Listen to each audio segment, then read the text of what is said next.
ہوتا ہے؟ کس نے لکھا ہے؟ دنیا کو چلنے کا سلیقہ اسلام نے سکھایا ہے، بولنے کا طریقہ اسلام نے سکھایا ہے۔ سیاست کے معاملات آپ کو پتہ ہے پہلے کے دور کی سیاست یہ تھی، جو بادشاہ بن گیا اس کا راج ہے، اس کا قانون ہے، اور رات کو خواب میں کوئی چیز دیکھے تو صبح قانون بنا دے گا۔ بادشاہوں کا مزاج ہے، خواب میں کوئی چیز نظر آ گئی صبح وہ قانون بن گئی۔ تو یہ تو سلسلہ چلتا تھا پوری دنیا میں، اور آج بھی دنیا اس بات کی قرضدار ہے کہ حقیقت میں سیاست کسی نے سکھائی ہے تو وہ عمر ابن خطاب کی سیاست ہے، صدیق اکبر کی سیاست ہے۔ خلفائے راشدین نے جو حکومت اور سیادت کر کے دنیا کو دکھایا ہے اس کی مثال کوئی پیش نہیں کر سکتا۔ اسی لیے ہمارے اس دیش کے جانتے ہیں جن کو موہن داس کرم چند گاندھی کہا جاتا ہے، گاندھی جی کو آج سارے لوگ یاد کرتے ہیں۔ گاندھی نے یہ کہا ہے اپنے دور کے حکومت چلانے والوں کو مثال اگر کوئی دے سکتا ہوں تو ابو بکر اور عمر کی دے سکتا ہوں، کیونکہ یہ کالپنائیں نہیں ہیں، یہ خیالی نہیں ہے، یہ فیلڈ میں اترے ہوئے لوگ ہیں۔ وہ صدیق اکبر اسلام نے دیا ہے جس نے پوری دنیا کو فاقہ کشی میں خود رہ کر کے لوگوں کی بھوک مٹانے کا سلیقہ عطا کیا ہے۔ اس عمر ابن خطاب کو اسلام نے دنیا میں پیش کیا ہے جس عمر فاروق کا حال یہ ہے پورا مدینہ رات کو سوتا ہے اور یہ خلیفہ وقت گلیوں میں گشت کر رہا ہوتا ہے کہ کوئی بھوکا نہ سو رہا ہو۔ آپ کو پتا ہے وہ عمر ابن خطاب رات کے وقت گزرتے ہوئے ایک گھر کے قریب سے جا رہے ہیں تو دیکھا ایک مرد باہر بیٹھا ہوا ہے، اندر سے رونے کی آواز آ رہی ہے۔ اس کے مرد سے پوچھا آپ نے، وہ نہیں پہچانتا تھا، آپ کبھی حجاب ڈالتے کبھی پردہ ڈالتے اور رات کو گلیوں میں مدینے کے گشت کر رہے ہوتے۔ اس مرد سے پوچھا کیا معاملہ ہے؟ کہا کہ میری بیوی کے بچے کی ولادت کا وقت قریب آ گیا ہے، درد ذہ میں مبتلا ہے اور گھر میں کوئی نہیں ہے، تکلیف ہے۔ جانتے ہو حضرت عمر فاروق رضی اللہ تعالیٰ عنہ اپنے گھر سے اپنی بیوی کو، اپنی بیٹی کو، اپنی بہو کو بلوایا اور کہا جاؤ یہاں پر گھر میں بچے کی ولادت ہونے والی ہے، اس کی تیمارداری کرو۔ صبح تک خلیفۃ المسلمین کے گھر کی عورتیں ایک غریب کے گھر کی عورت کی تیمارداری کر رہی ہیں۔ جب بچے کے ولادت کی آواز آئی سب سے پہلے مبارکبادی دینے والے عمر ابن خطاب ہیں۔ اس سے کہتے بھائی تمہیں مبارک ہو، اللہ نے بیٹا عطا فرمایا۔ وہ خوش و خرم ہے کہ میرا کوئی رشتہ دار نہیں ہے، اجنبی رات کو آیا ہے اور مجھے مبارکبادی بھی دیا، میرے گھر کے سارے کام کاج بھی اٹھا لیا اور اپنی پیٹھ پر گھر سے بوریا لا کر کے آٹے اور راشن کا اس گھر میں پہنچایا اور کہا خوش و خرم رہو، اللہ نے تمہارے گھر میں برکت دی ہے۔ صبح اٹھ کر کے وہ لوگوں کو بتا رہا ہے اللہ نے رات کو ایک عجیب فرشتہ بھیجا، میرے گھر میں اکیلی عورت تھی، درد ذہ میں مبتلا تھی، 3 عورتیں بھی آئی اور ایک مرد بھی آیا، رات بھر میرے ساتھ بیٹھا رہا، مجھے کھلایا پلایا بھی، میرے گھر کی تیمارداری بھی کر کے گیا۔ لوگوں نے کہا جانتے ہو کون تھا؟ وہ عمر ابن خطاب امیر المومنین تھے۔ دنیا کو یہ سیاست کا سلیقہ دینے والا اسلام کا وہ عظیم سپہ سالار ہے۔ آج بھی آپ کو میں بتاؤں اٹلی میں اور ڈنمارک میں اور کچھ کنٹریز میں ایک دن منانے کا پرستاؤ پیش کیا جا رہا ہے۔ یہ نہیں کہہ رہا ریچرڈ کا یا ریمونڈ کا، کوئی جو بڑے بڑے ان کے سپہ سالار ہیں ان کا ایک دن منایا جائے گا، جن کو مطلب کوئی بہت بڑا نوبل پرائز ملا ہو۔ میں یورپین کنٹریز کی بات کر رہا ہوں جہاں وہ اپنے بادشاہوں کے پیدائش کا دن یا ان کے کسی اینیورسری کو منانے کا پرستاؤ نہیں پیش کر رہے، بلکہ یورپ کی یہ 2 کنٹریاں ہیں جو یہ پرستاؤ پیش کر رہی ہیں کہ سال میں ایک دن ایسا منایا جائے جس کا نام صلاح الدین ایوبی ڈے ہونا چاہیے۔ یہ ہم نہیں کہہ رہے ہیں، دنیا آج بھی اس بات کو تسلیم کرتی ہے، صلاح الدین جیسا جرنیل دیکھا نہیں ہے۔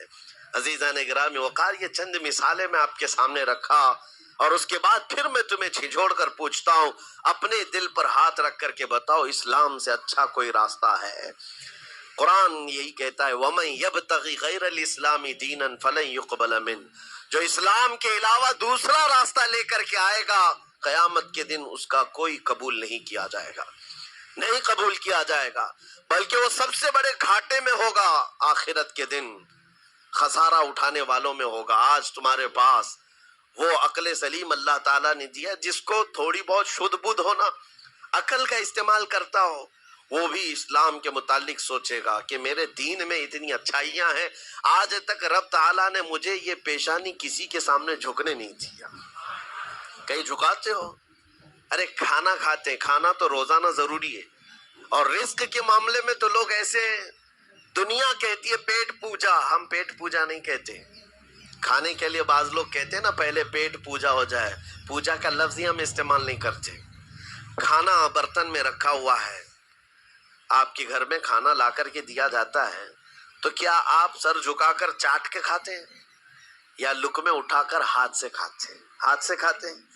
باقی جانوروں کو دیکھو، بکری کھاتی ہے منہ جھکا کر کھاتی ہے، بیل بھینس وغیرہ سب سر جھکا کر کے کھاتے ہیں، رزق کو چاٹ کے کھاتے ہیں، ان کا سر جھک جاتا ہے۔ لیکن تمہارے سر کو رب نے اتنا محترم رکھا کہ روز جو تمہیں رزق کی ضرورت ہے اس کے سامنے بھی مت جھکاؤ۔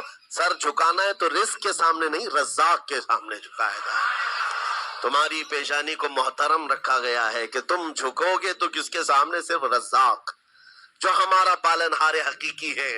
اور حد تو یہ ہے میرے عزیزو، یہ دنیا کی واحد قوم ہے، یہ واحد مذہب ایسا ہے، یہودی ہوں، عیسائی ہوں، ہندو ہوں، کوئی بھی ریلیجن آپ لے کر کے آئیں، جس کو وہ بہت زیادہ مانتے ہیں یا جس کو گاڈ کہتے ہیں یا جس کو بھگوان کہتے ہیں، ان کی صورت بھی ہوگی، مورت بھی ہوگی، اور سامنے دیکھتے ہیں اور جھکتے ہیں، عبادت کرتے ہیں۔ لیکن تنہا مسلمان ایسے ہیں، کروڑوں مسجدیں ہوں گی، کہیں خدا کی کوئی تصویر دیکھا ہے؟ کئی مسجدوں میں خدا کا کوئی مورت یا صورت بنائی ہوئی دیکھا ہے؟ نہیں ہے۔ یہ واحد قوم ہے جو بن دیکھے مولا کی بارگاہ میں سجدے میں جھک جاتی ہے۔ صرف بات اتنی ہے کہ ان کو یہ کہنا پڑے گا، اگر میں کہوں میرے نام پر آ جاؤ جھک جاؤ، نہیں، کوئی نہیں جھکائے گا۔ ہاں، یہ کہنا پڑے گا امام کو بھی، اللہ اکبر، اللہ سب سے بڑا ہے۔ پھر کوئی پیچھے کھڑا ہوا یہ نہیں پوچھتا کہ کس نے کہا، کون پکار رہا ہے، پیشانی لے جا کر زمین پر لگا دیتے۔ کیوں؟ ہماری پیشانی خالص اللہ کے لیے ہے۔ میرے عزیزو، یہ وہ پرائیورٹیز ہیں اور یہ اسپیشلٹی ہے آپ کے اس کمیونٹی کی، جس کو مجھے آپ کے سامنے رکھنا ہے۔ اتنی سارے اچھے گلشن کو چھوڑ کر اگر کوئی بربادی کی طرف جائے تو پھر سوائے بدنصیبی کے کیا ہے اس کے پاس؟ جس کو اللہ تبارک و تعالیٰ وعدے کیا ہو کہ تم اپنی جان اور اپنے مال کے بدلے مجھ سے جنت خرید لو، جہاں پر سارے اخلاق و کردار اور دنیا کی سب سے اعلیٰ اخلاق جو سکھانے کے دعوے کیے گئے ہوں، وہ چھوڑ کر کے اگر دنیا کہیں اور جائے تو پھر تمہاری یہ ہرما نصیبی ہے۔ ایک بات میں آپ کو بتاؤں، سکسیس کس کو کہتے ہیں؟ کامیابی۔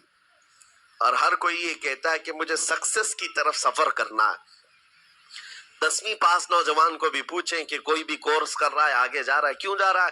کچھ سکسیسفل لائف گزارنا ہے، کامیاب زندگی گزارنا ہے، اس کے لیے دروازے کھٹکھٹا رہا ہے۔ تمہیں پتا ہے ان مسجدوں کے میناروں سے جو آواز گونجتی ہے اذان کی، اس میں ایک لفظ آتا ہے، سارے لفظ تو آپ کو یاد ہوں گے، اللہ اکبر بھی کہا جاتا ہے، اشہد ان لا الہ الا اللہ بھی، اشہد ان محمد رسول اللہ بھی ہے۔ اس کے بعد ایک لفظ پکارتا ہے مؤذن، حی علی الصلاۃ۔ حی علی الصلاۃ کا مطلب ہوتا ہے آؤ نماز کی طرف، آؤ نماز کی طرف۔ اس کے بعد ایک اور لفظ پکارتا ہے، حی علی الفلاح، جس کا معنی معلوم ہے آپ کو؟ مؤذن یہ کہتا ہے آؤ کامیابی کی طرف، آؤ کامیابی کی طرف۔ ٹوٹل یہ دن میں 10 بار مؤذن پکارتا ہے، فجر میں 2 بار، ظہر میں 2 بار، عصر میں 2 بار، مغرب میں 2 بار، عشاء میں 2 بار۔ کتنی مرتبہ پکارا؟ 10 بار پکارا تمہیں، آؤ کامیابی کی طرف۔